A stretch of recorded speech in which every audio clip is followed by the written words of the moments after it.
Bonsoir à tous, ravi de vous accueillir en ce dimanche 29 décembre 2024 pour cette dernière Zoom conférence qui sera animée par Monsieur Ahmed Issam Dahawi, que nous avons eu l'occasion et l'honneur de le recevoir déjà à deux reprises pour la première conférence à propos de la prière et lumière, puis la seconde conférence Dieu et lumière.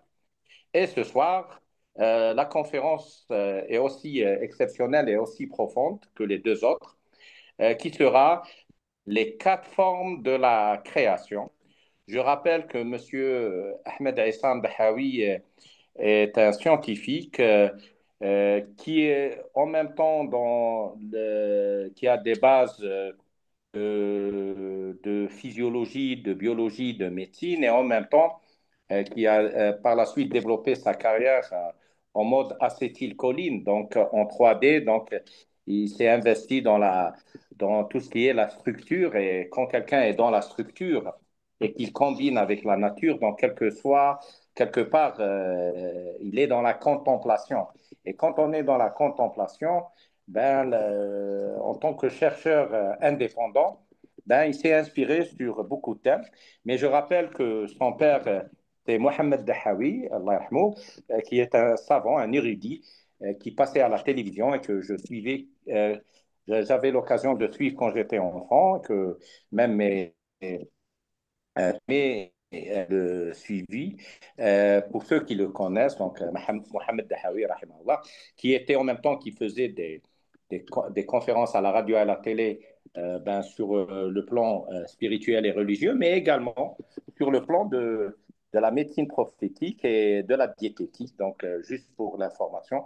Donc vous voyez de quelle personne, sur le plan culturel, où il a baigné durant son enfance, et même son grand-père est un des imams d'Al-Quds. Et donc, c'est une famille qui est très rattachée, que ce soit à la spiritualité, à la religion, à la science et surtout à la sémantique. Donc, sans trop tarder, je remercie tout le monde pour la présence et je donne la parole à M. Ahmed Issam Dahawi pour cette conférence sur les quatre formes de la création que je remercie à l'avance. Merci bien. Assalamu alaikum, bonsoir. Bonsoir tout le monde. Bon, là, ce soir, nous allons parler des quatre formes de notre existence.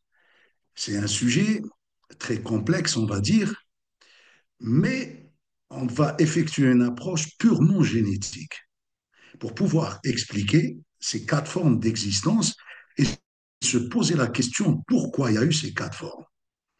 Donc, tout d'abord, on va aller dans une navette scientifique pour pouvoir voyager dans un monde coranique.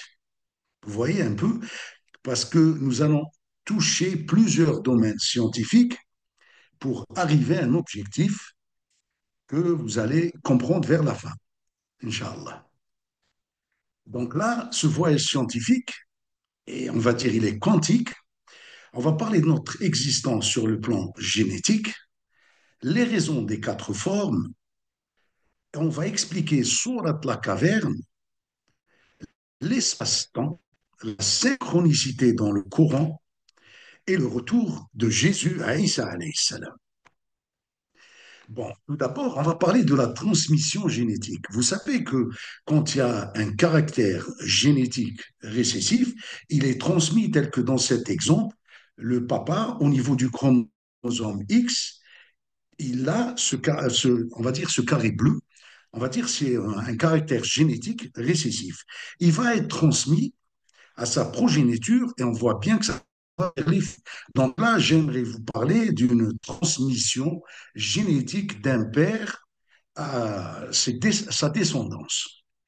Et Dieu, subhanahu wa ta'ala, il nous parle d'une sélection divine. Car Dieu, dans un verset coranique de la famille d'Imran, il nous dit, certes, Allah a élu Adam, Noé, la famille d'Abraham et la famille d'Imran au-dessus de tout le monde.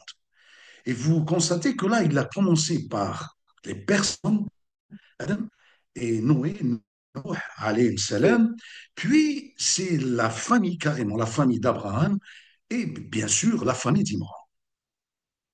Donc là, il y a une sélection dans l'arbre généalogique des prophètes et messagers. Une multiplication cellulaire pour pouvoir expliquer la procréation, donc suite à une multiplication cellulaire que nous existons. Mais les miracles de la création, dont j'aimerais vous parler de ça ce soir, est la caractéristique de chaque forme. Donc la première forme, c'est un homme d'un karyotype XY, c'est un homme, il n'a pas de père et il n'a pas de mère. La deuxième forme, on voit bien qu'elle a un père génétique, mais elle n'a pas de mère. Et bien sûr, vous voyez là tout de suite que Ève, si elle avait existé en premier lieu, il n'y aurait jamais eu d'Adam. Vous voyez que l'ordre chronologique des événements est respecté. C'est pour ça que je vous dis que le Coran, il est basé sur une scientifique purement logique. Et c'est là où on peut, par exemple, donner des explications à certains événements. Là maintenant, la troisième forme, qui est un peu compliquée, on va dire, parce que l'être humain a existé, il a un karyotype XY, et la mère, qui est cyclique, elle n'a que le XX chromosome. Vous voyez un peu. Donc le Y, comment il a pu l'avoir? Et bien sûr, nous avons un père et une mère. Donc là, déjà, on a abordé les quatre formes. Et bien sûr, nous avons des karyotypes pour les hommes, c'est un XY, et pour les femmes, c'est un XX. Ça, c'est connu. Le processus de la création, suite à un accouplement, une fécondation du spermatozoïde avec l'ovule, et voilà, l'être humain existe. C'est son karyotype. Maintenant, la présentation des quatre formes. Je vais les présenter, alors, une à une. Le premier, alors, vous voyez que le premier là, c'est la première forme, il n'a pas de père, il n'a pas de mère. La deuxième forme, elle a un père génétique, mais elle n'a pas de mère. La troisième forme, elle a une mère génétique, mais elle a pas de père. Et bien sûr, nous avons un père et une mère. Mais la question, pourquoi ces quatre formes? Vous voyez que là, c'est un défi que Dieu, il a créé ces quatre formes pour nous donner à réfléchir. Vous voyez? Maintenant, la première forme, elle correspond à Adam alayhi salam. Il a un caractère génétique XY. Ève, Hawa alayhi salam, elle a un karyotype XX. Isa, Jésus alayhi salam, alors homme de naissance a pour caractère génétique XY. Mais ça, normalement, d'ailleurs, on va se poser la question et essayer d'expliquer ce phénomène. La quatrième forme, c'est nous. Nous avons un père et une mère, donc à des karyotypes respectifs XY et XX. Alors, l'unique indice qu'a notre grand-père Adam alayhi salam, c'est le XY. Mais nous acceptons tout ça, pourquoi? Parce qu'on existe. Donc, il n'y a pas de question. On ne se pose même pas de questions. On sait qu'on est là, on existe. La deuxième forme, c'est Ève Hawa alayhi salam, elle a un karyotype XX. Donc, on sait que dans les différentes religions monothéistes, excusez-moi, je me suis trompé, je devais mettre la flèche à gauche et non à droite, hein, excusez-moi. Donc, en islam, alors, le prophète Mohammed sallallahu alayhi wa sallam nous dit que elle est venue de la côte la plus basse de Adam alayhi salam. Dans d'autres religions, on parle du flanc. OK? Mais le principe, on sait que c'est la moelle osseuse, donc le caractère génétique. Et maintenant, on voit bien que l'ordre chronologique des événements est respecté. Si alors il y a une multiplication cellulaire, on va parler même du clonage. On va dire que s'il y a un clonage avec un dédoublement de X, on peut avoir notre Ève, notre grand-mère. Et il ne faut pas oublier que dans le paradis, c'est un milieu stérile. Donc, cela se fait, et bien sûr, il y a notre divin qui est là. Et ces deux êtres ont existé. Et maintenant, pourquoi j'ai mis ça? C'est pour vous expliquer que l'inverse ne sera jamais possible.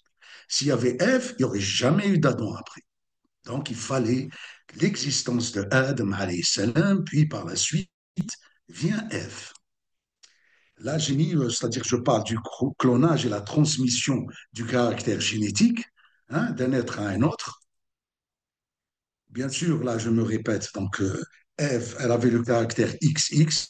Le karyotype YY n'aurait jamais existé, il est inexistant. Donc, c'est pour cela que Ève, alayhi salam, a existé.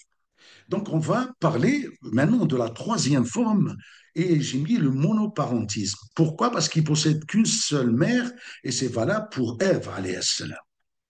Suite à une multiplication cellulaire, euh, qu'il y a une transmission du caractère génétique. OK?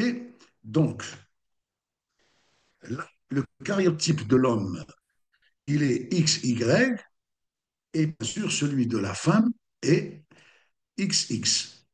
Donc, j'explique tout ça pour vous dire qu'il y a des problèmes d'anomalie hétérosomale. Dans le temps, depuis Adam alayhi salam, il y a eu des siècles, donc il y avait l'existence d'anomalies hétérosomales. Donc la transmission génétique de ces anomalies, elle existe, et vous voyez que, par exemple, on a des cas où, par exemple, la femme, elle est stérile quand elle a un chromosome X et 0, absence d'Y ou de X. Donc, absence du X, on parle d'un syndrome, c'est le syndrome de Turner. Je ne vais pas rentrer dans les détails des syndromes parce que ça va prendre beaucoup plus de temps. Et vous voyez que là, par exemple, la femme fertile, elle peut avoir 3X. D'ailleurs, elle est plus féminisée que les autres femmes. Et c'est valable pour l'homme. Quand l'homme possède un Y sans le X, et il est bien sûr stérile. Et quand l'homme possède un X avec deux Y, il est beaucoup plus homme poilu et tout ça. OK? Donc ces anomalies, elles existent, on le sait, la science nous a révélé tout ça. Là, l'ordre scientifique de la création, Dieu subhanahu wa ta'ala, alors il nous dit dans un verset de les Romains, alors dirige tout ton être vers la religion exclusivement pour Allah.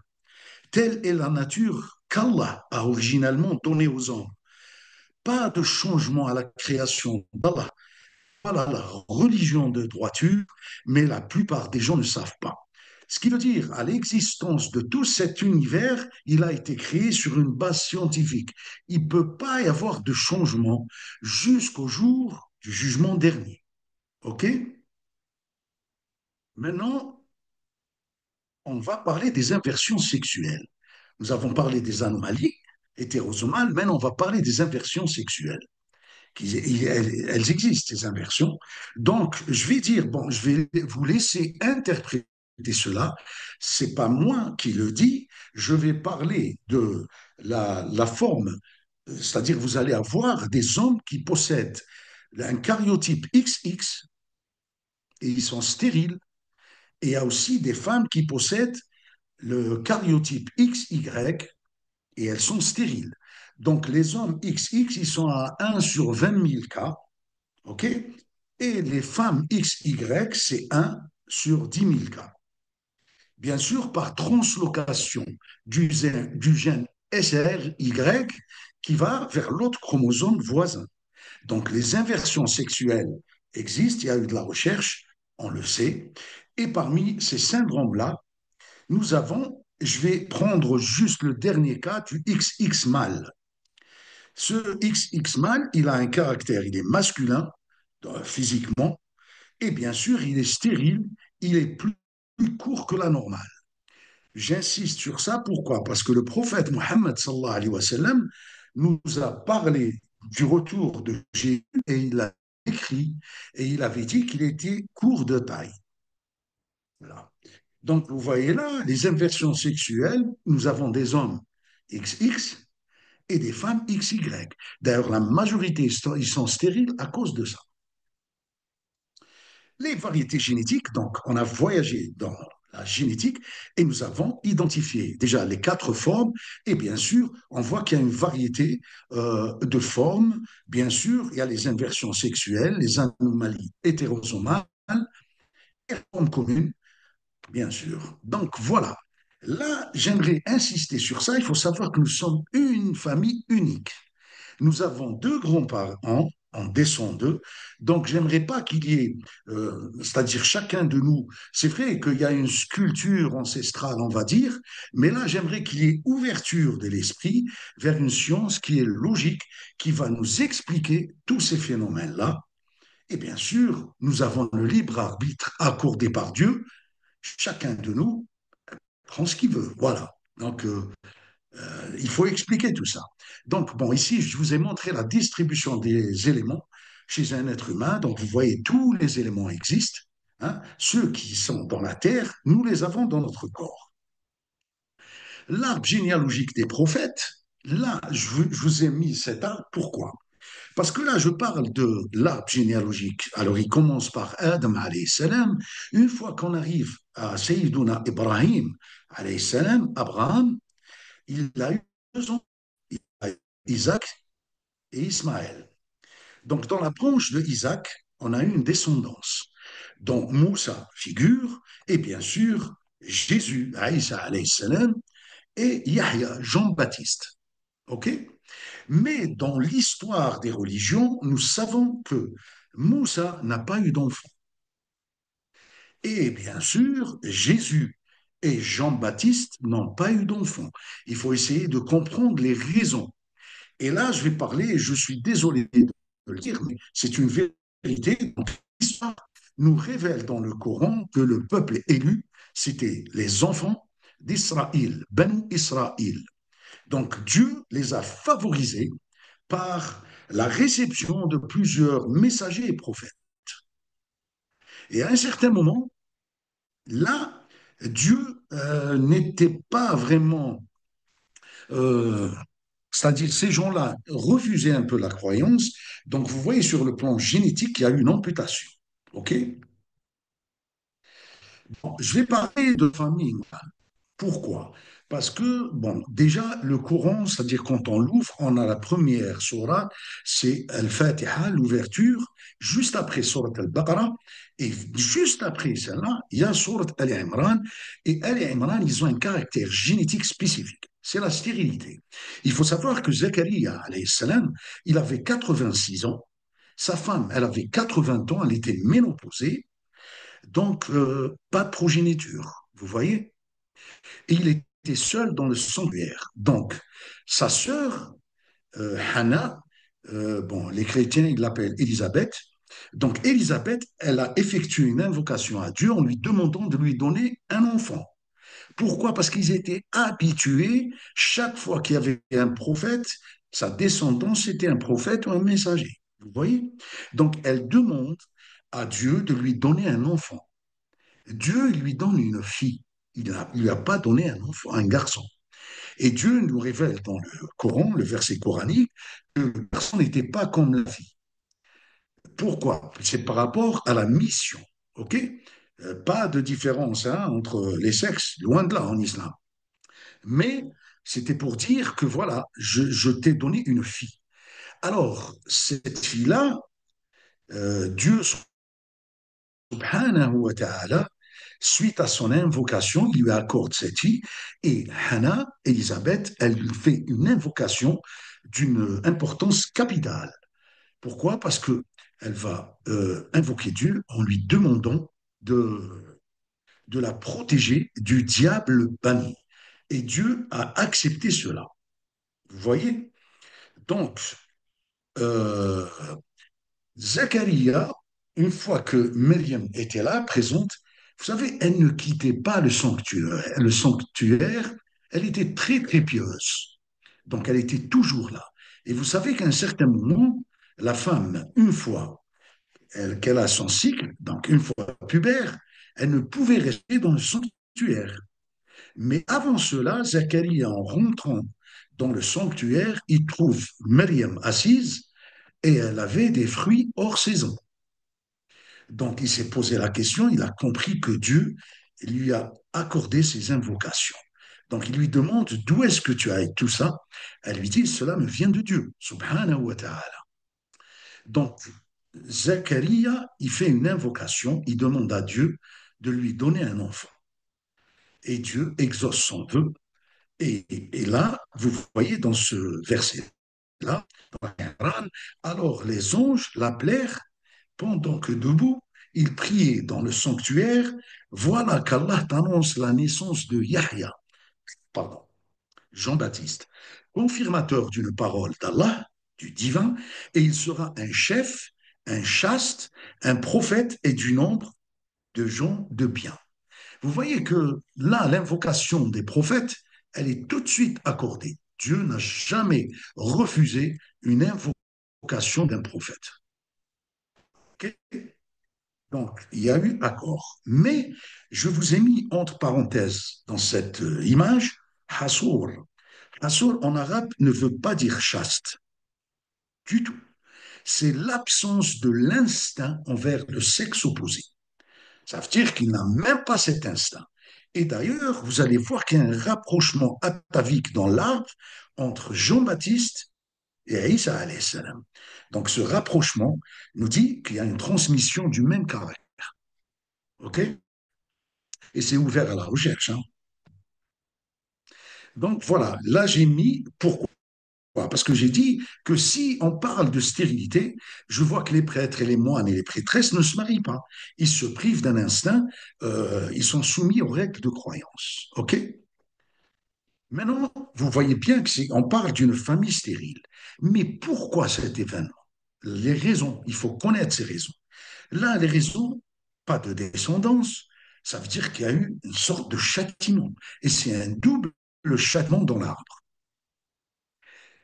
Voilà les raisons. Donc, il y a une double amputation. C'est-à-dire, j'essaie d'expliquer ça par rapport à l'histoire. Hein. Je ne suis pas en train de faire une différence entre les religions. Et bien sûr, c'est ouvert à tout débat, il n'y a pas de problème. Moi, ce que j'ai trouvé, j'ai fait un travail de recherche et je l'ai mis. OK? Et il ne faut pas oublier que nous sommes des frères et sœurs. Si chacun de nous donne son savoir et qu'il touche quelque chose, il faut essayer de l'accepter. Bon, bien sûr, il faut critiquer et discuter. Là, maintenant, on va parler du retour de Jésus. Aïssa alayhi salam, les différentes religions monothéistes parlent de son retour. Donc, Aïssa alayhi salam, il va revenir et quelle est la raison de son retour? Le problème est là. Quelle est la raison pourquoi c'est Aïssa qui revient et pas quelqu'un d'autre? C'est ça la question. Moi, c'est ce qui m'a laissé me demander quelle a été la raison de ce retour. Donc, Dieu nous révèle dans le verset coranique de Surat Dariyat où il nous dit et de toutes choses, nous avons créé sa paire, deux éléments de couple. Peut-être vous rappelleriez-vous, donc si Dieu nous parle de ça, et qu'on voit dans le Coran où Dieu nous parle du consort, Al-Qarin, un compagnon, ce compagnon est invisible. Ce compagnon est invisible. Alors, le prophète Mohammed sallallahu alayhi wa sallam, il nous dit qu'à la naissance, bon, c'est vrai qu'en médecine, on parle d'indice d'Apgar, ok, à la naissance. Mais là, on voit qu'il y a un contact. Le prophète Mohammed sallallahu alayhi wa sallam nous dit qu'il y a un contact entre l'être humain et son consort, qui est un être de feu. Et il dit dans son verset, c'est pour ça qu'il crie. Donc, ce contact, il y a eu une exception. C'est pour ça que je vous ai dit, bon, c'est vrai que ça va prendre un peu de temps, on va voyager à travers les sciences, et bien sûr, on va toucher des faits, relater des faits historiques d'une très, très grande importance. Hein. Donc, Rasulullah sallallahu alayhi wa sallam, dans un hadith, il nous dit, tous les fils d'Adam sont touchés par le diable. Le jour de leur naissance, il rajoute, à l'exception de Marie et de son fils. Pourquoi cette exception? suite à l'invocation d'Élisabeth. Je vous ai parlé de ça. Hannah, elle a fait une invocation en demandant la protection de sa descendance du diable banni. Ceci, vous allez le trouver dans la Sourate Al-Imran. Bon, ici, j'ai mis le Big Bang. Pourquoi? C'est pour parler de l'ordre de création. Vous savez que le temps de Planck, donc il y avait l'effet flash, où il y avait la lumière, il y avait la création des anges. Et par la suite, il y avait des explosions. Donc les êtres de feu sont là. Et bien sûr, la matière, les êtres vivants, dans nous, nous faisons partie. Vous voyez que l'ordre chronologique de la création est respecté. Et pourquoi je vous parle de ça? Pour vous dire que le consort existe avant la matière, c'est-à-dire il existe avant l'être humain. Et il est là en train d'attendre la création de cet être parce qu'il lui est destiné. Et il faut comprendre pourquoi, quelle est la raison de tout cela. Et bien sûr, grâce à la science, on va prendre toujours notre navette et voyager, dont on va expliquer les acides aminés. Alors, les acides aminés, dans notre monde,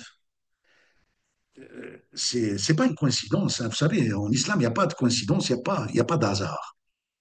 Les acides aminés, ils sont gauches dans tout cet univers. D'ailleurs, même les chercheurs, ils ont essayé de trouver les acides aminés droits.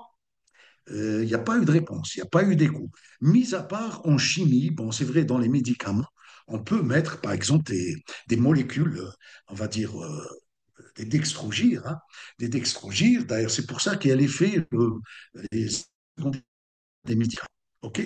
Donc, si on parle d'acide aminé, bien sûr, on va parler d'une molécule chirale. Donc, euh, ça veut dire que deux molécules sont dites chirales lorsqu'elles sont l'image l'une de l'autre dans un miroir. On parle d'énantiomère. OK? On fait des petits rappels comme ça, hein, c'est bien. Donc, là maintenant, pour pouvoir identifier les acides aminés droits et gauches, grâce au polarimètre de Laurent, il nous a aidés. Donc, les lymphogyres, si on les fait passer dans le polarimètre de Laurent, il y a une déviation de la lumière vers la droite. Les dextrogyres, c'est vers la gauche. Vous voyez, c'est ça la différence. Donc, elle est d'ordre physique, hein. C'est en physique, pas en chimie. Parce que si on écrit H2O ou OH2, c'est la même molécule. Donc, Dieu, ici, nous révèle dans Surat al-Zukhruf, il nous explique, et quiconque s'aveugle et s'écarte du rappel du tout miséricorde de Dieu, nous lui désignons un diable qui devient son compagnon inséparable. Donc vous voyez la gravité des mécréances, c'est-à-dire une fois qu'il est plongé dans sa mécréance, et, enfin bien sûr avec des actes, hein, on va dire des actes vraiment tels que des génocides et tout ça, donc ils ont pratiquement un diable satellite de leur être. Alors ici, je vous ai parlé, oui c'est vrai, de là maintenant, je parle de Élisabeth. Donc, rappelle-toi quand la femme d'Imran dit, Seigneur, je t'ai voué en toute exclusivité ce qui est dans mon ventre. Accepte-le donc de moi, c'est toi certes l'audion et l'omniscient. Puis, lorsqu'elle a eu accouché, elle dit, Seigneur, voilà que j'ai accouché d'une fille. Or, Allah savait mieux ce dont elle avait accouché. Le garçon n'est pas comme la fille. Je l'ai nommé Mariam, Marie, et je la place ainsi que sa descendance sous ta protection contre le diable banni. Et c'est pour ça qu'il y a de contact entre le consort de Mariam et Isa alayhi salam. Et là, c'est-à-dire, bon, je ne vais pas précéder les étapes, je préfère pas, euh, ça va venir. Donc, on voit qu'il y a une immunité, une protection accordée par notre Seigneur, le divin. Donc, il y a un monde visible et un monde non visible. Et il y a une barrière. Ça veut dire que seul Marie et Jésus n'ont pas eu ce contact. Je vais vous raconter une anecdote, enfin, c'est historique. Zacharia, le jour où ils avaient décidé de le tuer, il s'est caché dans un tronc d'arbre. Et alors, les criminels, ils étaient là en train de chercher, ils ne l'ont pas trouvé. quand soudain, un être bien propre, il n'avait même pas transpiré, il leur dit, voilà, il est dans ce tronc d'arbre. Donc tout de suite, ils vont là-bas, ils ramènent une scie et ils l'ont coupé en deux.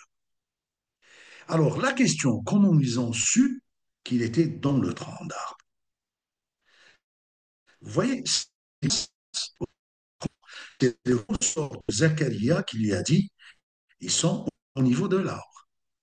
Mais Isa alayhi salam et sa maman n'ont pas eu de consort. Je préfère vous laisser, c'est-à-dire réfléchir dans ce sens. Là maintenant, on trouve dans le Surat Al-Ahqaf où Dieu nous révèle quelque chose d'extraordinaire par rapport à notre sujet. Alors il nous dit, rappelle-toi, lorsque nous dirigeons vers toi une troupe de djinns pour qu'ils écoutent le Coran. Donc, il a confié à Rasoul une mission d'aller parler aux djinns et de leur réciter des versets coraniques. Donc, quand ils assistèrent à sa lecture, ils dirent, écoutez attentivement. Puis quand ce fut terminé, ils retournèrent à leur peuple en avertisseurs. Et ils dirent, ô notre peuple, nous venons d'entendre un livre qui a été descendu après Moussa, Moïse, confirmateur de ce qu'il a précédé. Il guide vers la vérité, vers le chemin droit. Vous voyez qu'ils ont parlé de Moïse, ils n'ont pas parlé de Jésus. Ils ne connaissaient pas Jésus. Pourquoi? Parce qu'il n'avait pas de consort. Il n'avait pas de consort, donc on ne pouvait pas savoir qu'il existait. D'ailleurs, même la crucifixion du Christ, à vous de vous poser des questions. OK? Et bien sûr, nous arrivons, pour pouvoir expliquer ce retour, alors on va aller, on va plonger dans le livre sacré, et au milieu du livre, comme par hasard, alors la 18e surah, c'est le milieu du livre. Et ce n'est pas du tout un effet du hasard. Surat al-Kahf, les hommes de la caverne. Cette surah, elle a attiré mon attention. Pourquoi? Parce que je sentais qu'il y avait de l'énergie dedans. Beaucoup, beaucoup d'énergie. Donc, on va essayer de découvrir ensemble ce qu'il y a dans cette sourate. Et vous voyez que j'ai mis une flèche jaune pour montrer que je pouvais mettre un axe médian, les faits présents par rapport à moi. Et tout ce qui est à droite du livre, c'est le passé. Et tout ce qui vient à gauche, c'est le futur. Et vous voyez qu'il y a eu un miracle, parce que Surat Al-Kahf, elle parle de certains événements. Le premier événement, c'est l'unicité d'Allah. Et bien sûr, en proclamant euh, si Dieu veut, Inch'Allah, ça, il y a eu l'histoire de l'homme arrogant au deux jardins et les hommes de la caverne et leur ombre, et bien sûr Dhul Qarnayn, l'homme aux deux cornes, et son voyage d'est en ouest, et le, le Khidr avec Moussa alayhi salam, le rencontre qui est très bénéfique par rapport à notre sujet. J'ai trouvé que un certain moment, Dieu alors ordonne à Moussa d'aller pour rencontrer cet être, enfin, c'est un prophète, Al-Khidr, car il avait une science autre qu'un autre. Pourquoi? Parce que Moussa, alayhi salam, le peuple de Bani Israël, ils lui ont dit, est-ce qu'il n'y a que toi qui sais? Il leur a dit oui, par rapport à son savoir. Hein, ok. Donc Dieu lui dit, voilà, non, tu vas aller connaître une personne qui a une autre science que la tienne et tu vas la découvrir. Mais alors, il lui dit, là où tu vas oublier le poisson. Donc, Moussa, alayhi salam, et l'enfant qui le suivait, c'était le fils de Younes, alayhi salam, Jonas. Et d'ailleurs, je n'ai pas trouvé une relation par rapport au poisson pour essayer d'expliquer cela, mais j'ai trouvé quelque chose qui a vraiment attiré mon attention en disant comment ils ont pêché un poisson, parce que ça a été interprété comme ça par notre théologiens. Donc ils disent que le poisson, il a été pêché, il a été cuit, et ils ont pris la route. À un certain moment, Moussa alayhi salam lui demande de s'arrêter et de manger le poisson. Alors, il lui dit, j'ai oublié le poisson sur le rocher. Donc, ils reviennent sur leurs pas Et quand ils arrivent, le poisson cuit replonge dans l'eau et disparaît. Là, personnellement, pour pouvoir accepter cela, il va falloir qu'il y ait une explication valable. Parce que les théologiens parlent d'un miracle. Certes, c'est un miracle, certes, bien sûr. Donc là, j'ai mis ça en français, puisque lorsque tous deux eurent dépassé cet endroit, il dit à son valet, apporte-nous notre manger. Nous avons rencontré de la fatigue dans notre présent voyage. Alors le valet lui dit, bon, c'est l'enfant de Jonas, quand nous avons pris refuge près du rocher, vois-tu, j'ai oublié le poisson. Seul Satan m'a fait oublier de te le rappeler. Et il a curieusement pris son chemin dans la mer. Vous voyez à peu près. Alors Moussa lui dit, voilà ce que nous cherchons. Ça veut dire qu'il a compris que c'était le point de contact avec Al-Khidr, alayhi salam. Vous voyez que finalement, la science, on voyage d'un domaine à un autre pour pouvoir expliquer certains événements coraniques. Pourquoi je vous parle de tout ça? Il faut que chacun de nous participe à l'explication de certains faits en fonction de ses bagages. Donc, chacun de nous a pour mission de donner une véritable valeur à cette noble religion par la science. Donc, vous avez vu que Surat Al-Kahf, elle est au centre, et c'est pas par hasard qu'elle se trouve. Alors, ça, là, à sa droite, c'est Surat Isra, le voyage nocturne, et à sa gauche, Surat Maryam, Marie. Surat Isra, le voyage nocturne, c'est là où le prophète a voyagé. Hein, il a voyagé dans le temps. Et Surat Maryam, elle nous parle du retour de Jésus, alayhi salam. Donc, Surat Al-Kahf, vous voyez qu'elle a une importance extraordinaire. Pourquoi? Parce qu'un jour, les gens de Quraysh, ils voulaient montrer à leur peuple que ce prophète-là, c'était un faux prophète. Il parle de Mohammed sallallahu alayhi wa sallam. Donc, ils se déplacent à Médine, voir les rabbins. Et ils comptent l'histoire, les rabbins. Donc, ils leur disent tout de suite, vous allez lui poser trois questions. S'il répond trois questions, c'est qu'il n'est pas prophète. Mais s'il répond aux deux questions et il ignore la troisième, c'est qu'il est prophète. Donc, alors, il lui parle des hommes de la caverne, posez-lui la question, est-ce qu'il est au courant? Il lui parle de Dul-Qarnayn, l'homme aux deux cornes, c'est pas Alexandre le Grand, hein. Donc, l'homme aux deux cornes, puis il lui parle de l'âme. Rasulullah, vous n'allez pas trouver la réponse de l'âme dans Surat Al-Kahf, mais elle existe dans Surat Isra. Vous voyez qu'il y a une continuité entre les sourates. Et c'est vraiment pas un effet du hasard. Donc, Dieu nous révèle, il nous dit, et ne dit jamais à propos d'une chose, je la ferai sûrement demain, sans ajouter si Allah le veut. Et invoque ton Seigneur quand tu oublies et dis, je souhaite que mon Seigneur me guide et me mène plus près de ce qui est correct. Pourquoi je vous parle de ça? Pourquoi je vous parle de ça? Euh, Parce que Rasulullah sallallahu alayhi wa sallam, les gens de Quraysh à leur retour, ils ont été le voir bon, d'un air moqueur. Il leur a dit, je vais vous expliquer tout ça. Et ils devaient attendre l'arrivée de Sayyidina Jubril, le Saint Gabriel. Mais Saint Gabriel, il est venu 15 jours après. Donc, vous voyez à peu près l'état dont il était le prophète Mohammed sallallahu alayhi wa sallam. Il ne pouvait répondre. Il pouvait pas.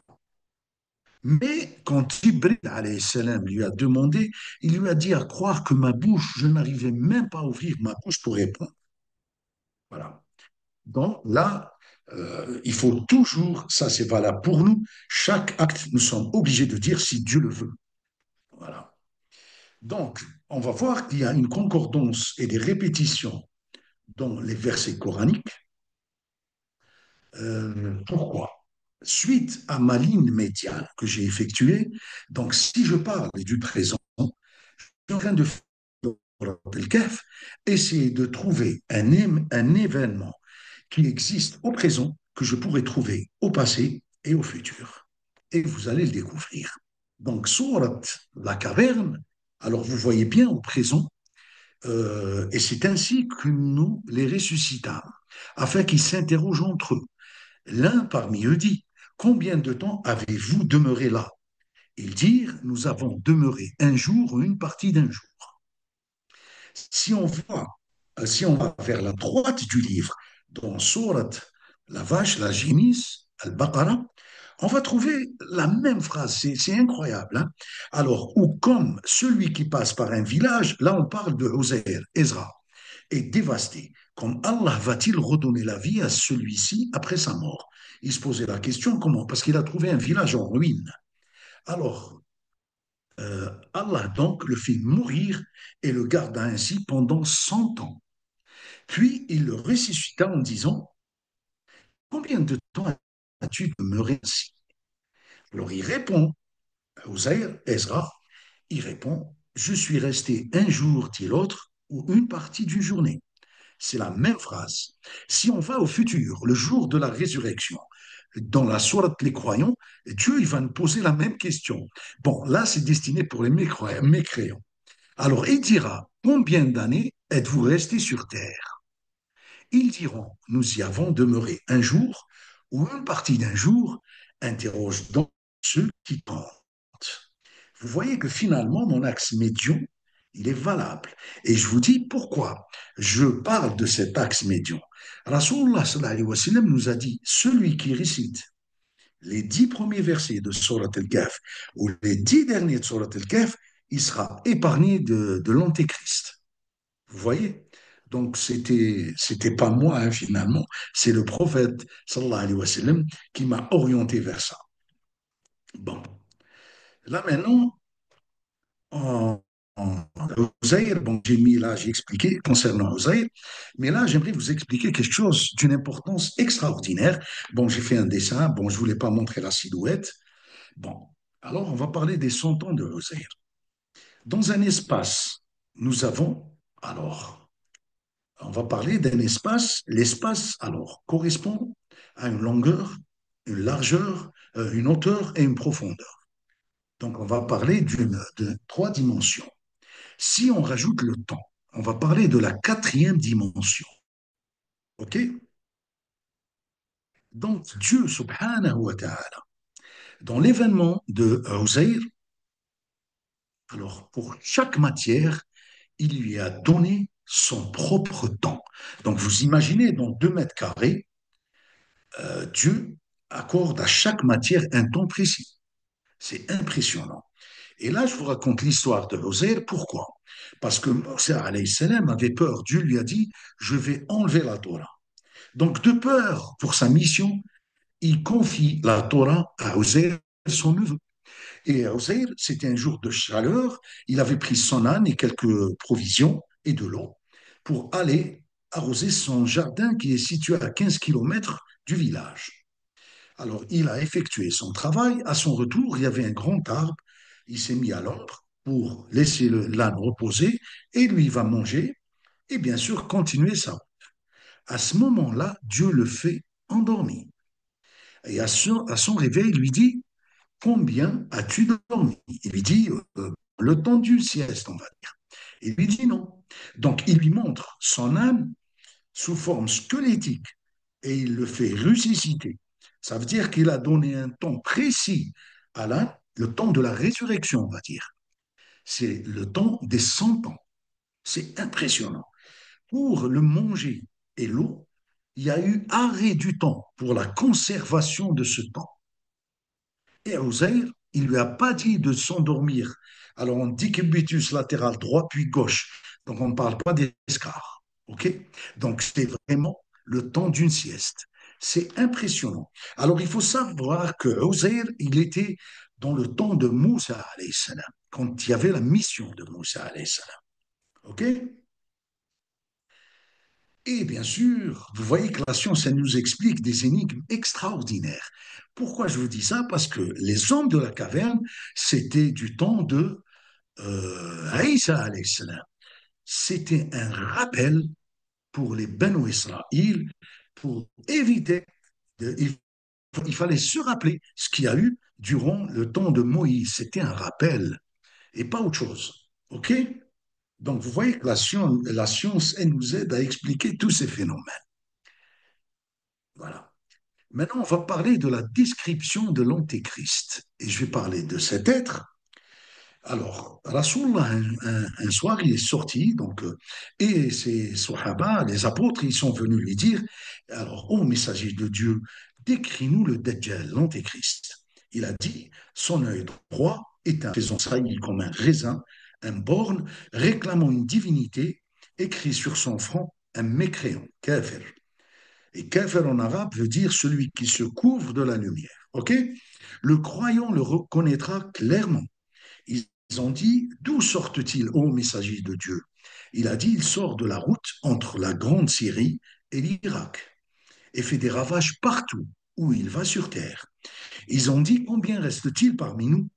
Il a dit, 40 jours, un jour comme une année, un jour comme un mois, et un jour comme une semaine, et le reste de ces jours comme vos jours. Donc vous voyez qu'on parle d'un espace-temps, un déplacement dans le temps. OK? Alors, Dieu nous révèle dans un verset coranique, je l'ai mis exprès. Pourquoi? Parce qu'il y a parallèlement des couleurs différentes dans cet univers parmi les hommes, les animaux et les bestiaux. Parmi ses serviteurs, seuls les savants craignent Allah. Allah est certes puissant pardonneur. Vous voyez que finalement, pour avoir la foi, il faut être instruit. C'est ça l'objectif. Et c'est ça l'islam. Et de donner la belle image de l'islam. Vous voyez un peu? Alors, le phénomène de synchronicité dans le Coran, c'est impressionnant. Parce que je vais vous raconter ça. C'est vrai que j'ai eu, comme par hasard, le jour de ma recherche, 2 jours avant la conférence de Monsieur Philippe Guillemont. Il a fait une conférence extraordinaire. Et moi, 2 jours avant, j'avais trouvé ce phénomène dans Surat al-Kahf. Subhanallah. Voilà. Donc, la synchronicité se trouve dans un événement qui semble dépourvu de sens au moment où il survient, mais qui se révèle plus tard de la plus haute signification. C'est ce qui s'est passé entre Ozaïr et Moussa alayhi salam. Donc, au présent de Moussa alayhi salam, vous savez, il devait traverser dans une barque, traverser le Nil. Et il était accompagné de Hossein. Et Hossein lui a dit, tu ne me poses pas de questions et je sais que tu ne vas pas être patient. Alors il lui dit, non, non, il n'y a pas de problème, je vais patienter, il n'y a pas de souci. Donc dès qu'ils se sont mis au niveau de la barque, et sans que, c'est-à-dire il n'y a pas lieu de faire une brèche dans la barque, Al-Khidr a fait un trou. Donc l'eau commençait à rentrer dans la barque. Moussa alayhi salam n'a pas accepté cela. C'est pas normal, c'est vrai. Nous, à travers notre logique, on ne pourra jamais accepter un événement pareil. Des gens qui nous ont aidés sans prendre de l'argent, ils nous font traverser la rive. Ma foi, hein, on se pose des questions. Puis, une fois qu'ils sont descendus, alors ils tuent un garçon. Et là, c'est pas possible. Comment tuer quelqu'un et un enfant? C'est pas possible. On ne peut pas l'accepter. Et après, donc, ils ont trouvé un village. Bon, c'était la fête. Il y avait du manger. Ils leur ont demandé l'hospitalité et ils ont refusé. Donc, en sortant du village, Al-Khidr, il reconstruit un muret qui allait tomber, enfin, il le consolide, parce que le muret, il allait tomber. Vous voyez un peu ces événements-là, on doit se poser la question. Et Rasulullah sallallahu alayhi wa sallam nous a dit, si Moussa alayhi salam avait attendu, c'est-à-dire il aurait patienté, on aurait compris des choses. Et voilà, ces choses-là, bien sûr, grâce à notre axe médium, on va expliquer tout cela. Et bien sûr, Al-Khidr, avant de quitter Moussa, alayhi salam, il lui dit, tu sais, pour la barque, si je l'ai trouvée, parce qu'il y avait un roi, il devait prendre toutes les barques en bon état. Donc, il lui a mis une brèche, et histoire de, hein, par la suite, ils vont la colmater. L'enfant tué, c'était un enfant d'Amiens, porteur de malheur. Vous savez qu'il y a des fois des enfants, ils sont tellement, je ne sais pas ce qu'ils font et tout, donc pas pour les tuer, bien sûr. Mais vous voyez cet événement, Dieu a demandé à Al-Khidr d'exécuter l'enfant, et ce n'était pas, on va dire, d'ordre machiavélique, c'est pas un assassinat, car Dieu, j'ai lu dans dans un travail de recherche, j'ai trouvé que Dieu leur a donné une fille par la suite. Voilà. Et bien sûr, la construction du muret. Le muret, il y avait deux orphelins. Leur père était mort. Il aurait caché un petit trésor sous le muret. Donc, il avait peur que le muret tombe. Donc, il l'a consolidé, histoire qu'ils aient un âge, on va dire, adolescent. Ils vont trouver le trésor que leur père a laissé. Et comme par hasard, j'ai essayé de trouver dans ma recherche, j'ai trouvé qu'il avait laissé écrit Inch'Allah. Rien que ça. Vous savez que la valeur de ce mot-là n'a pas de prix. Et pourtant, là, dans notre temps, on donne beaucoup plus de valeur à la matière qu'à Inch'Allah. OK? Bon, alors, grâce à notre ligne médiane, nous allons aller au passé de Moussa, alayhi salam. Et vous allez voir que Moussa, finalement, il a vécu son présent passé. Le, le grand pharaon, il avait des magiciens. Ils lui ont dit, écoute, il va venir un enfant, il va te détrôner. Un an père et le deuxième impair. Donc, le pharaon a décidé de tuer les enfants qui venaient de l'année impair. Et c'est grâce à ça que son frère Haroun a existé, il l'a pas tué. Et Moussa, il est né la période où il fallait assassiner les enfants. Vous voyez un peu près, pour vous dire que l'acte de, quand il avait tué l'enfant Al-Khidr, vous voyez que ça correspond plus ou moins à ça. Et alors Dieu, il nous dit dans Surat Al-Qasas, il dit à sa mère, si tu as peur pour ton fils, jette-le dans le flot. Dans un berceau, le berceau n'était pas étanche, il traverse la rive. Vous voyez que finalement, c'est un phénomène qui se répète. Moussa, alayhi salam, c'est-à-dire si, bon, je ne sais pas, moi, parce que c'est un messager, mais c'est-à-dire il avait vécu son passé à travers l'acte de l'Khidr. Et l'événement se répète quand Moussa, bon, il avait pris de l'âge, il faisait partie du royaume des pharaons, il a trouvé deux messieurs en train de se battre. Un de la famille noble des pharaons et l'autre de Benu Israël.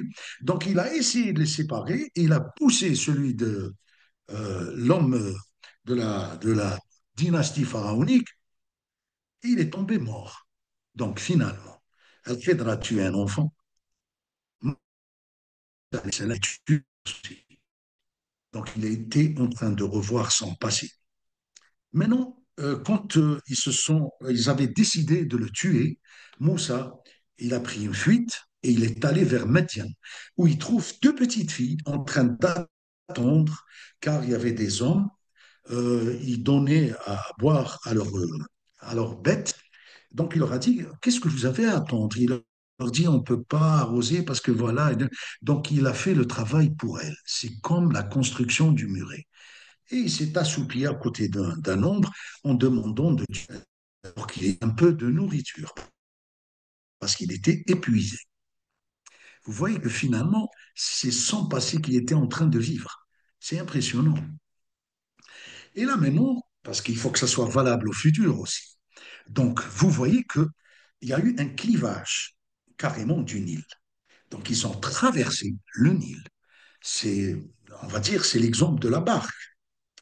Bien sûr, par la suite, alors, et rappelez-vous, lorsque vous avez donné passage, nous vous avons donc délivré et noyé les gens de Pharaon, tandis que vous regardiez. Donc là, il a sauvé les enfants d'Israël, Ben Israël. Vous voyez un peu, c'est extraordinaire.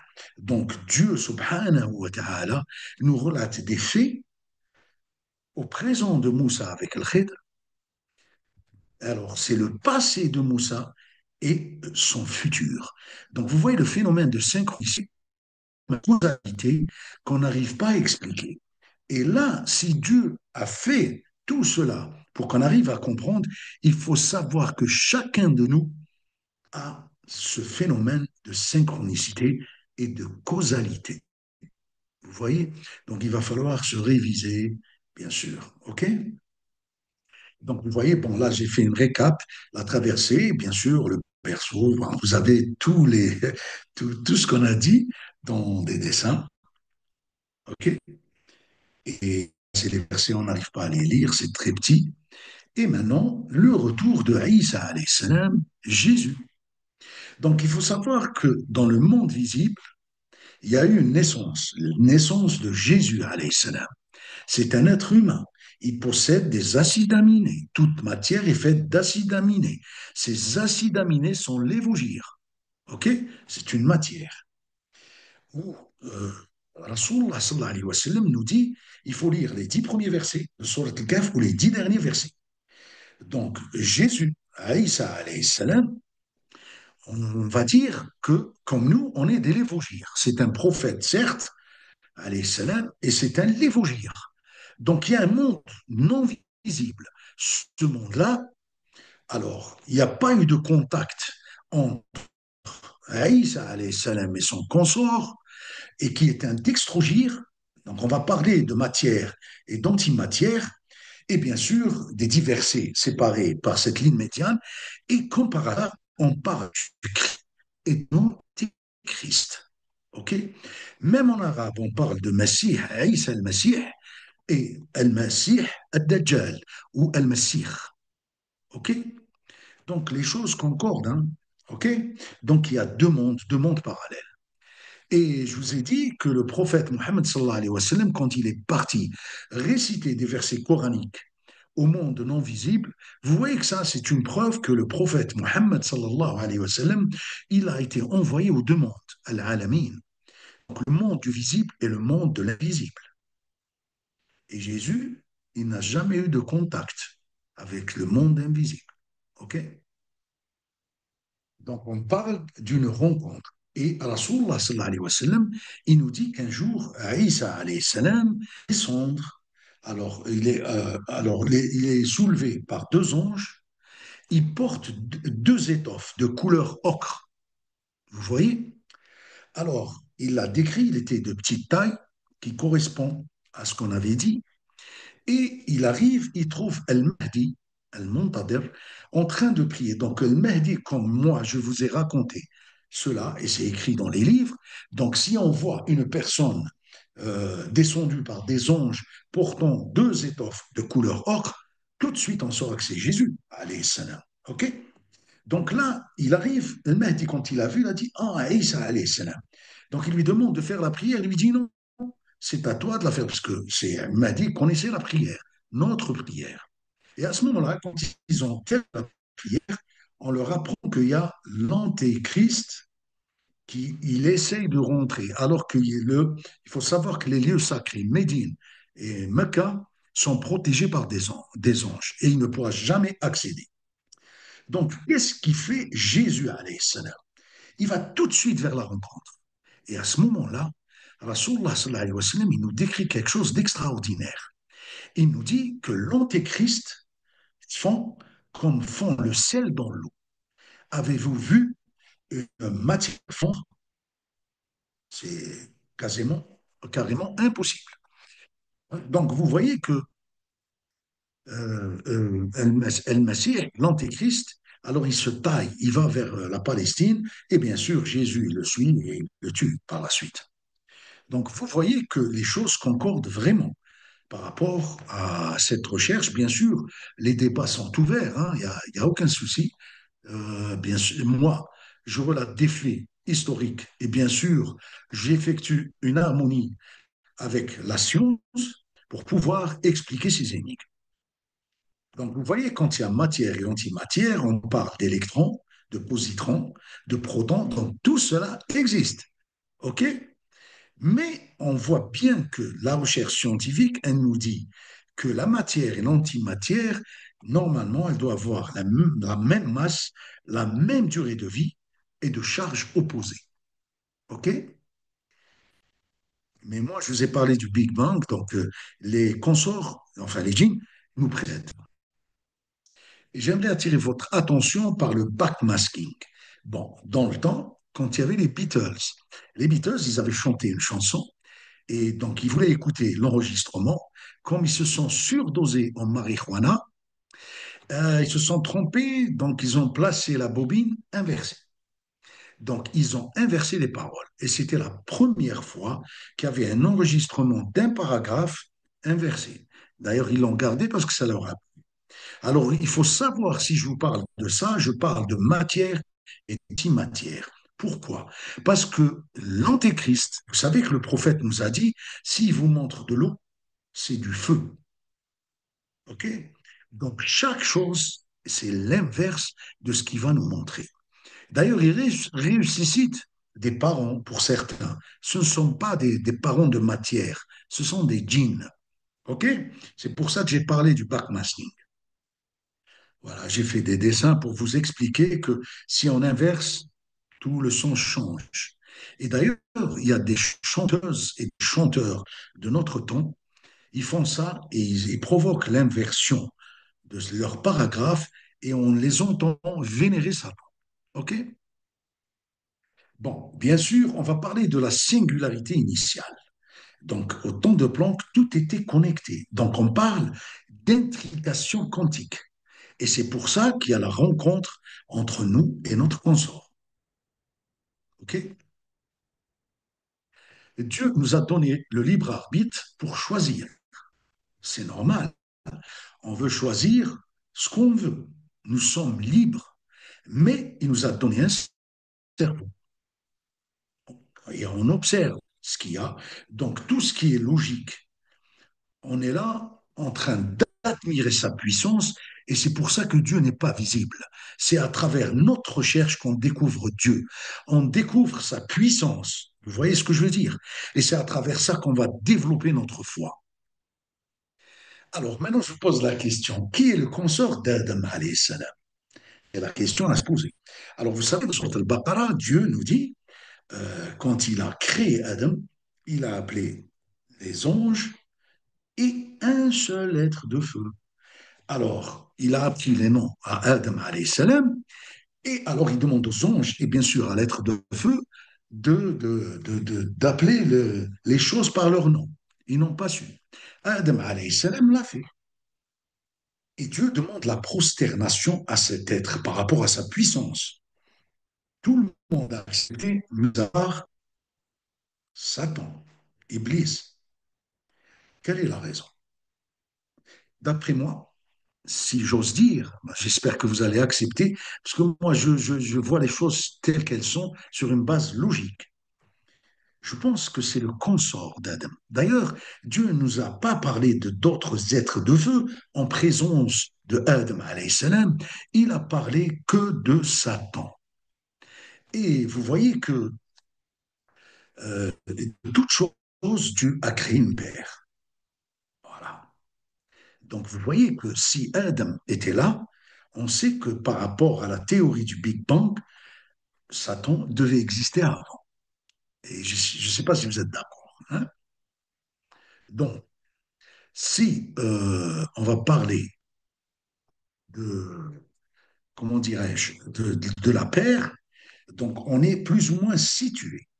Alors, il faut savoir que Adam, alayhi salam, notre grand-mère, elle a pris naissance de sa moelle osseuse. Et cela veut dire qui est le consort de Ève, alayhi salam.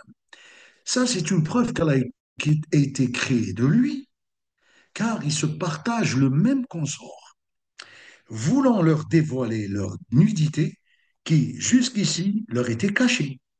Satan leur souffla.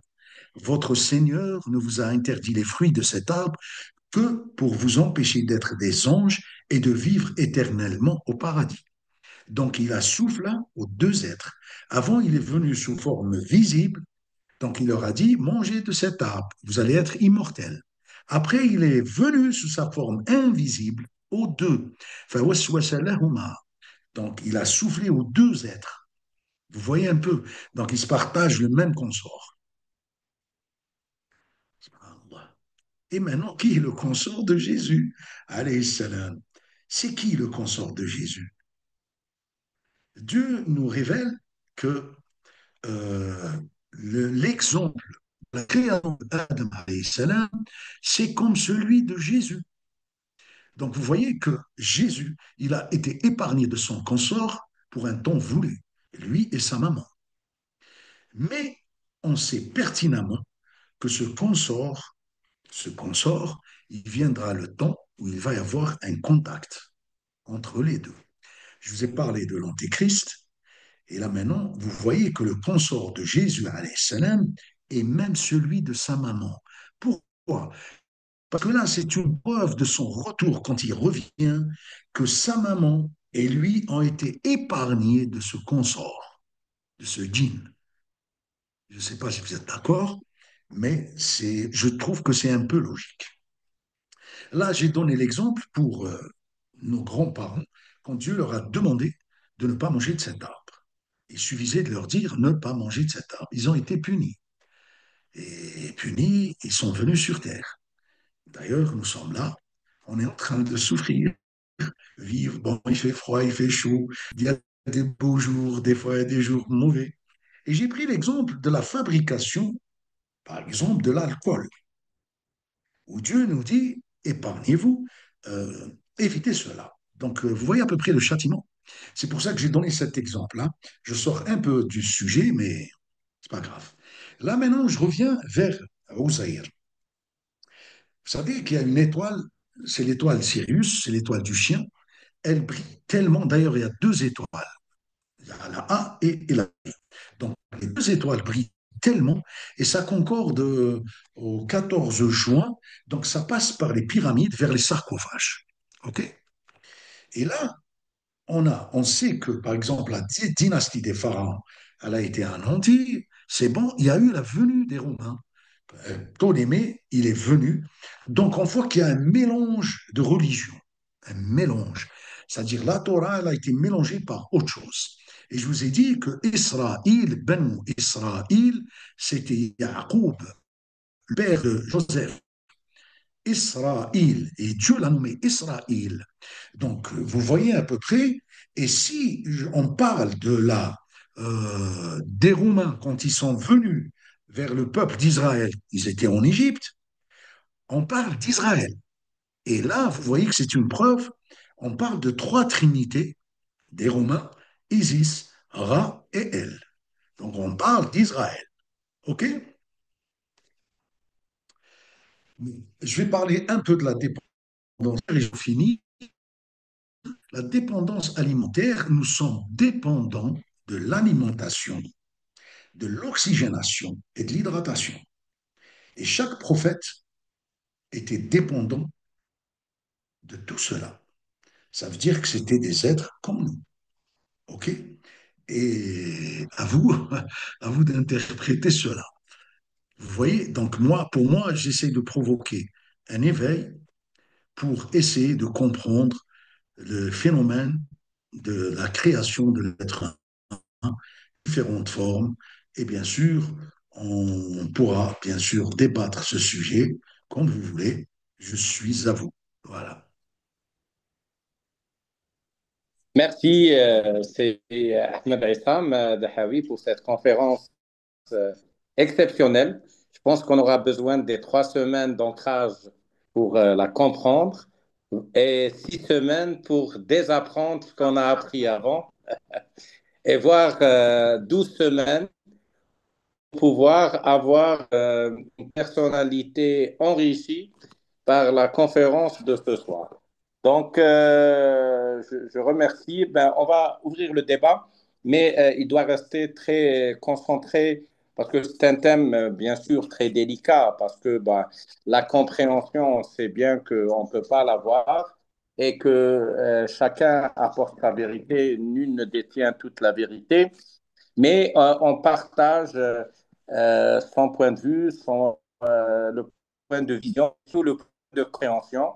Des personnes peuvent être dans une dynamique d'une seule dimension, 2 dimensions, 3 dimensions, voire 4 dimensions, si ce n'est pas la cinquième dimension, comme c'était à une époque dans une série.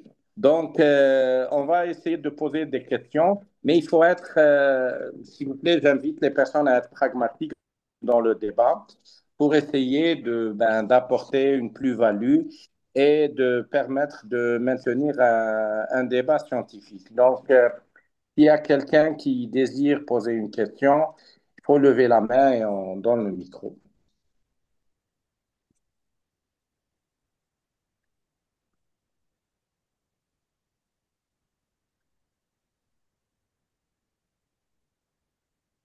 Donc, on remercie pour cette conférence. Je ne sais pas s'il y aura des questions ou pas. Certes, le thème est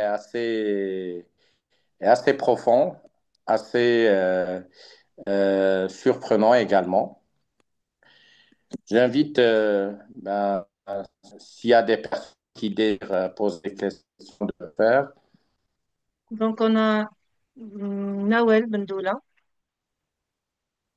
Oui, Bonsoir. la parole à Nawel. Alors, Bonsoir. bonsoir, docteur Barli.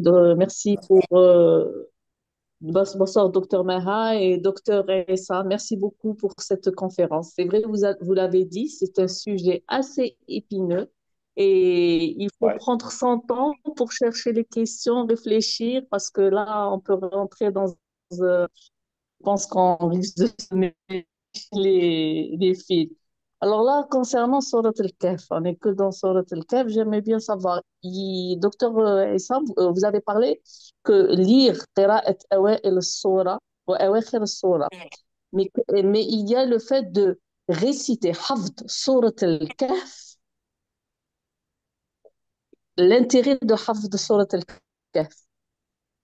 Bon, déjà, il faut lire sur Al-Kahf chaque vendredi avant le Oui, Maghreb. Du Maghreb du jeudi au Maghreb du vendredi. OK? C'est valable, certains, on peut la lire. Et certains disent la veille du jeudi aussi, c'est valable. la veille, non, non, non. Enfin, à ma connaissance, c'est du jeudi, juste après le Maghreb du jeudi, vers le Maghreb du vendredi. Voilà, Et très bien. Rasulullah sallallahu alayhi wa sallam nous dit que, Voilà. c'est-à-dire, quand on va lire sur le Kahf, elle va provoquer une lumière en nous jusqu'au vendredi prochain. Ça veut dire qu'il y a on va dire, une protection. OK?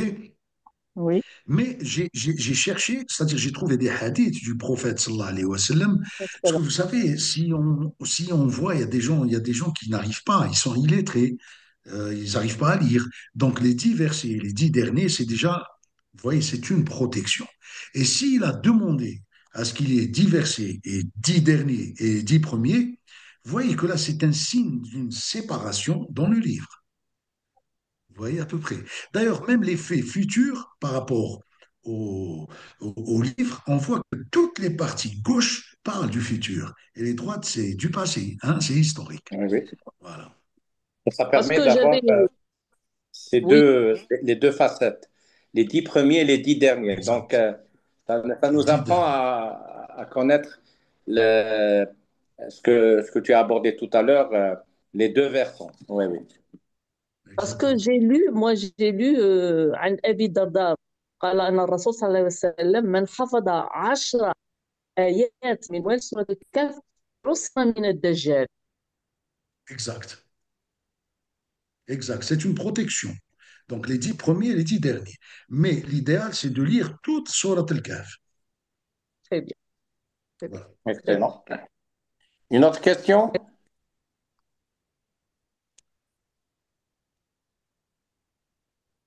Utiliser Hakima Ben Halima. l'option lever la main.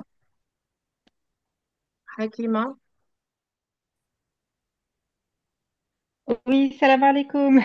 Merci beaucoup Salam. Salam. pour cette conférence très, très, très intéressante.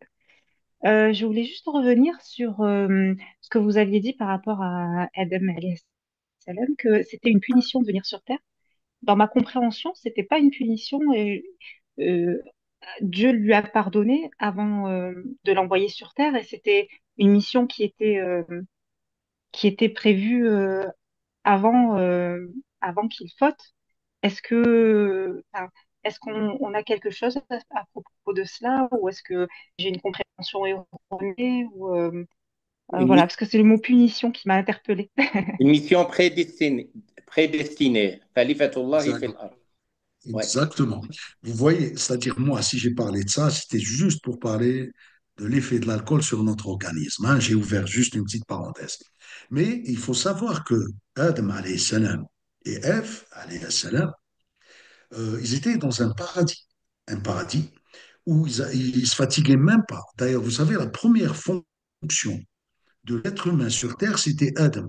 Il est devenu agriculteur, donc, pour pouvoir nourrir se nourrir et nourrir sa femme. Vous voyez un peu. Donc, il y a un peu de... mais ce n'est pas une punition, sinon on n'aurait jamais existé. On le sait. Et c'est Alors, pour ça que Dieu, vous savez, Dieu, c'est un programme. Il a été fait avant notre existence. Et que ça démarre. D'ailleurs, même Iblis, c'est un programme. Il est là pour nous désorienter. Voilà. voilà, bah, Baraka Rafik pour cette précision. Parce que du coup, voilà, j'avais été interpellée par.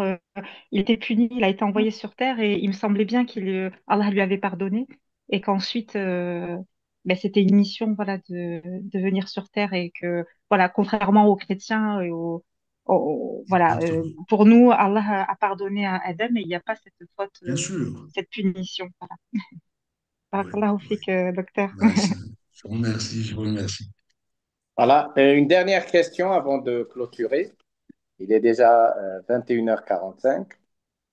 Ben, on a deux questions, donc on clôture avec ces deux questions. Donc, Mehdia et Linda. Oui, Oui, Mehdia. assalamu alaikum.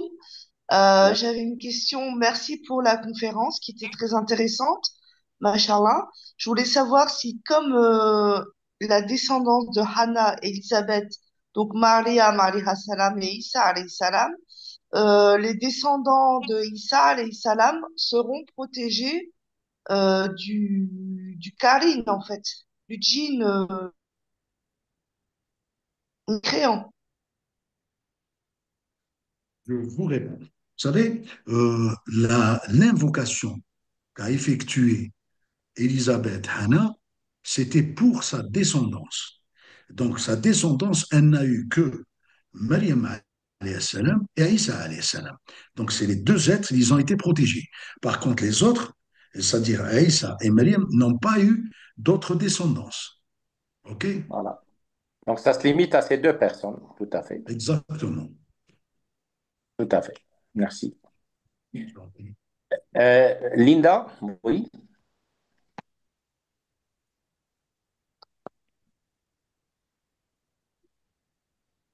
Linda, il faut ouvrir le micro. Oui, bonjour, je vous remercie pour, pour toute cette conférence. Je voulais savoir comment il a été, si vous avez des éléments de réponse pour voir comment Jésus il a été conçu dans le ventre de sa mère. Est-ce que vous savez, est-ce qu'il y a des explications scientifiques dessus? Bon, eh bien, bon, je vais essayer de répondre. Et là, c'est J'ai pas, je pratiquement. tiens à reconnaître que j'ai pas compris tout ce qui s'est dit avant, mais est-ce qu'il y a eu, comment vous arrivez à expliquer scientifiquement de façon plus simple en fait? Vous savez, je vais vous expliquer. Parce que pour moi, j'ai donné, c'est-à-dire la forme commune génétique de l'être humain. Après, j'ai parlé des anomalies hétérosomales dans le temps. Puis, j'ai parlé des inversions sexuelles. Ces phénomènes-là existent. Mais je ne veux pas dire que Jésus, Aïssa alayhi salam, est obligatoirement la telle cariotype. OK? Moi, juste, c'est pour provoquer un éveil. C'est vrai que les choses, ce que j'ai dit, ça concorde, hein, ça concorde, parce qu'il est stérile. Vous voyez? Donc, j'ai choisi, par exemple, le mâle XX, vu que sa maman était XX. C'est-à-dire, je ne pouvais pas dire que sa maman, elle avait une tare génétique. Là, c'est grave. C'est la Sainte Marie. Donc, je ne pouvais pas. Mais s'il y a une création, c'est-à-dire, elle est venue de lui, et c'est Dieu qui nous dit, donc pour moi, il ne peut être qu'un XX, et le XX a existé. Hmm. Voilà. D'accord, ok.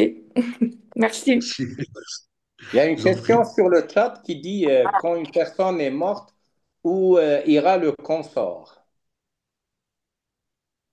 Voilà, c'est très simple. Le consort, il va attendre le jour de la résurrection. Tout à fait. Comme C'est la ça. personne qui est décédée. Voilà. Exactement. Parce qu'ils Voilà. ont du temps à perdre. Hein. Ils ont du temps Oui, à perdre. Vous savez que Rasulullah sallallahu alayhi wa sallam, le jour où rentrée, Sidna alayhi salam, elle était un peu énervée, bon, elle était jalouse et tout. Donc elle a fait tomber une assiette. Alors il lui dit, hé Aïcha, je crois que ton Karine s'est réveillé. oui. Elle lui Ouais, dit, j'ai un Karine. Il lui dit ouais, oui. Elle lui dit, et toi Rasulullah, tu as un Karine? Il lui dit oui, mais Dieu m'a aidé. D'ailleurs, il est rentré dans l'islam. Donc, ouais, Rasulullah, il n'y avait pas d'influence du Qarin sur lui. Voilà. ouais. Ben, un grand merci. Donc, je remercie tous les participants. Bon, on prend la dernière question et on conclut. Celle-là, mais c'est la dernière, hein. Voilà. Parce que c'est un débat qui risque d'aller sur 11 années. Voilà. Oui, s'il vous Là, plaît, oui, s'il vous plaît. oui, Oui, oui. salam alaikum. S'il vous plaît, Salam. moi je voulais comprendre s'il vous plaît في الآية من سورة البقرة بعد أعوذ بالله من الشيطان الرجيم بسم الله الرحمن الرحيم وإذ قال ربك للملائكة إني جاعل في الأرض خليفة. Qu'est-ce qu'il veut dire par khalifa? Est-ce que vous pouvez nous expliquer? Parce qu'il y a beaucoup de gens qui ne comprennent pas. Est-ce que c'est possible? Sûr. Merci, Bien sûr. merci beaucoup. Bon, je vais vous expliquer. C'est très simple. Ça veut dire khalifa, c'est le vicaire de Dieu. OK? Donc, il est là, ses gestes, ses actes, sa parole, sa pensée, il faut qu'elle soit saine. Vous voyez? Et sa mission envers les prochains, il faut vivre en harmonie avec les êtres vivants, c'est-à-dire animaux et les plantes. C'est ça un Ah, vicaire. Mais là, on voit que l'être humain, il est en train de s'auto-détruire. Vous voyez qu'on a complètement ignoré cette mission.